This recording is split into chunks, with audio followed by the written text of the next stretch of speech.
Good morning, good afternoon, good evening. The Zanu PF Party Congress concluded yesterday with the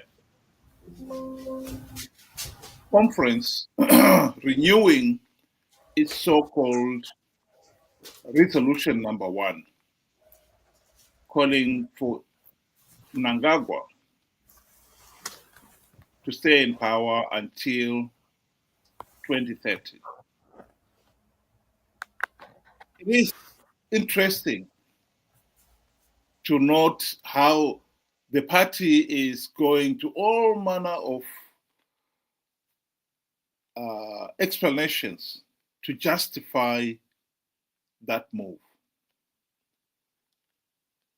What must be said clearly is that the right of every Zimbabwean to a meaningful vote is not negotiable, should never be negotiable. And yet in Zimbabwe, that right has been denied ever since the country's independence in 1980. And in this one here, Zanu PF is the accuser. The judge, the jury, the executioner, everything.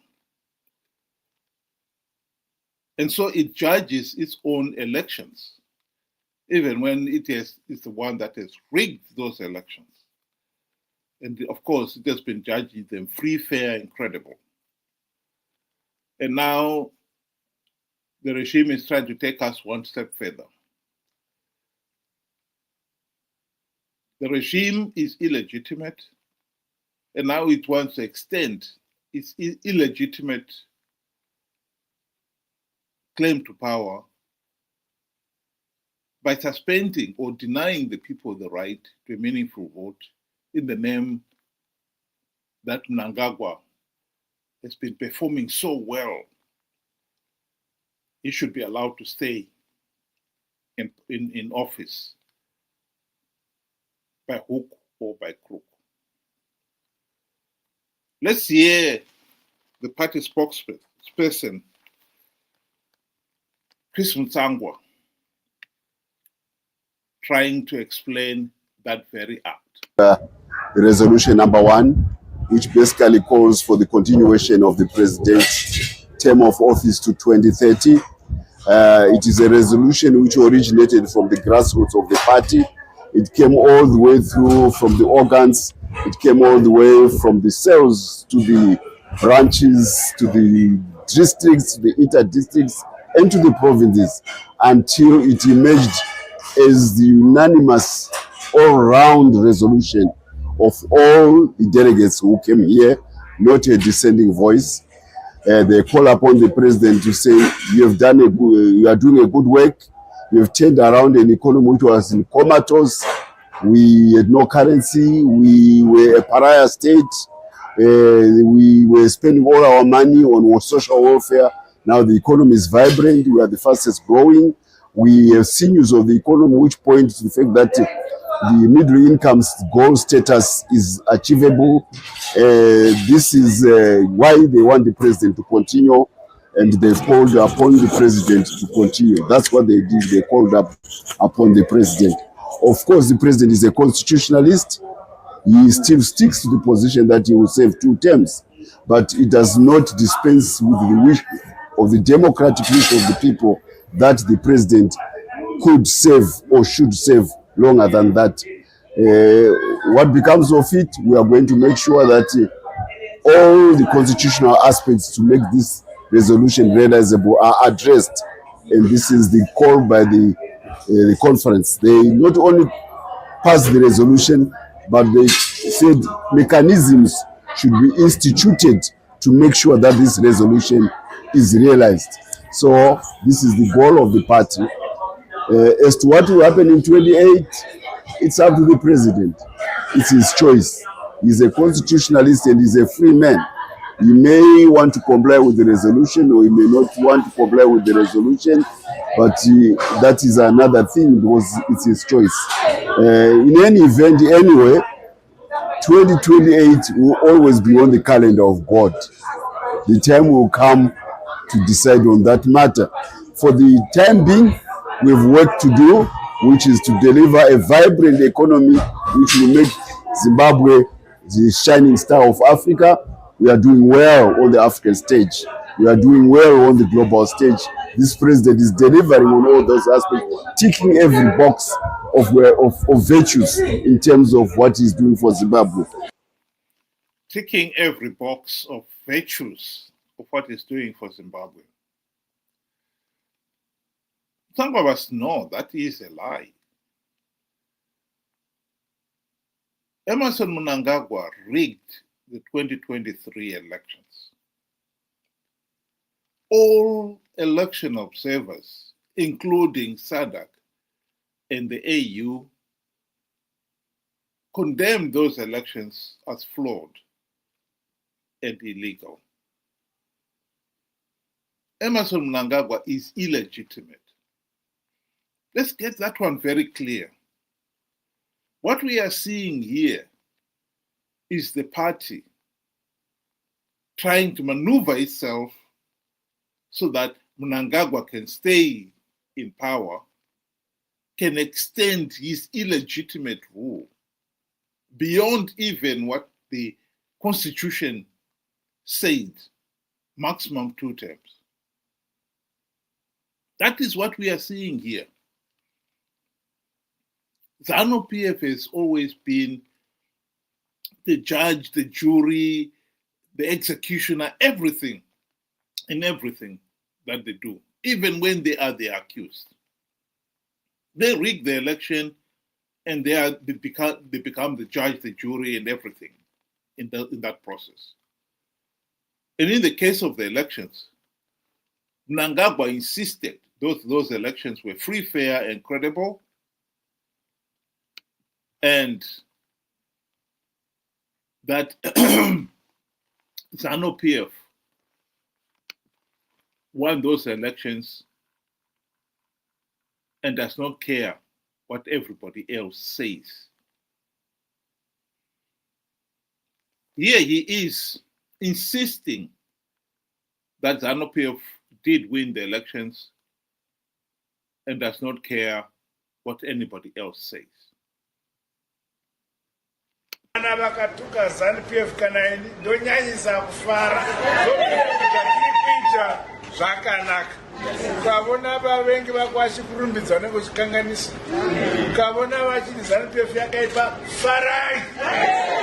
You are doing correct things for your country. Homu takaita maelections edu kuna vamwe vaitaura zvisina musoro zvikanzi maelections anafamba zvakanaka ndezvavo.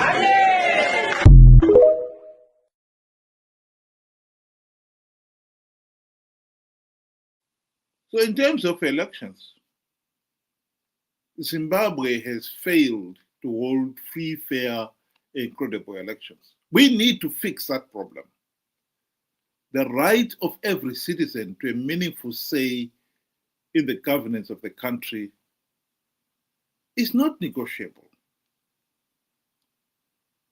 cannot be withdrawn or given out as a reward or a privilege. It is an inalienable right. We have a problem that in 45 years of our independence, we have failed to hold free, fair, and credible elections. We have failed to give our people the dignity of having a meaningful say in the governance of their country. We have failed to give them that fundamental right. It is more than a right. It is the essence of good governance. Zimbabwe is a failed state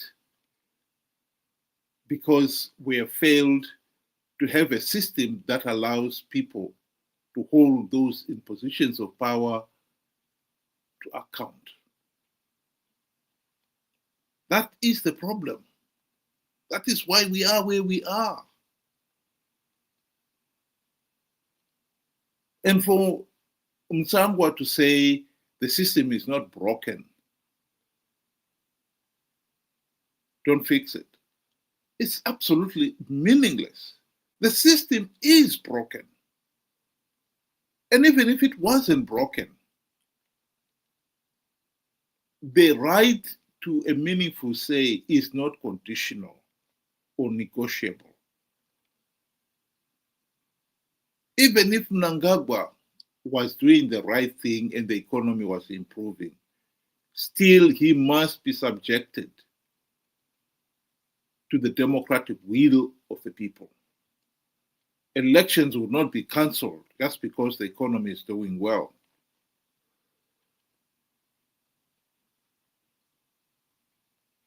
Because particularly when those in positions of power and authority are also the judges, if we are going to allow those people to be both the judge and the jury in making those decisions, and thus denying the people their right to a meaningful vote, this is chaos. Zimbabwe is aspiring to be a democracy. And in a democracy, the will of the people is paramount. Democracy is the government of the people, by the people.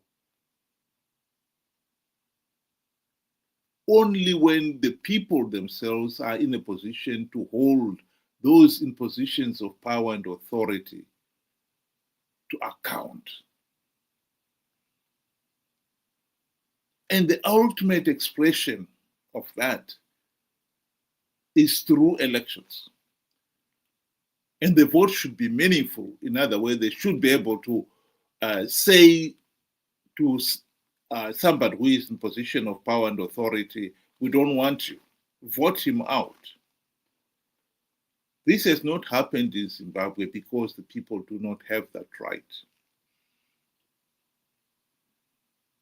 Zimbabwe's political system, I repeat, is broken. And all this ED2030 resolution, all it's seeking to do is amplify that problem. We are now being reduced to a pariah state where instead of rigged elections, we are going one step further. We are being denied the vote. It is not clear, as Mnangagwa clearly explained there, how the party is going to achieve this so-called ED2030 agenda. What they are going to do to the Constitution to make it possible. But what I want to emphasize here is that the people's right to a meaningful vote has been compromised by Zanu PF's failure to hold free, fair, and credible elections in the past. And now the party is proposing or is thinking of how it can deny the people that right to a meaningful vote by taking the right to vote altogether.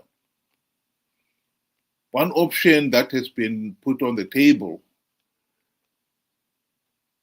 is for Parliament to propose that the presidential election in 2028 should be postponed to 2030. In other words, take away the right of the people to have a meaningful say on who is their president. Postpone it by 2 years.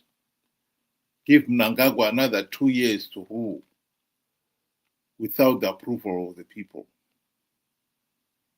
That is totally unacceptable. And that must be resisted at all costs. Zimbabwe is a failed state, and the need for us to restore the right of the people to a meaningful say in the governance of the country cannot be overemphasized.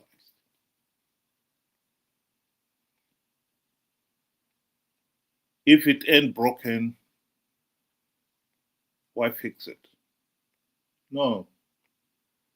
Zimbabwe's political system is broken.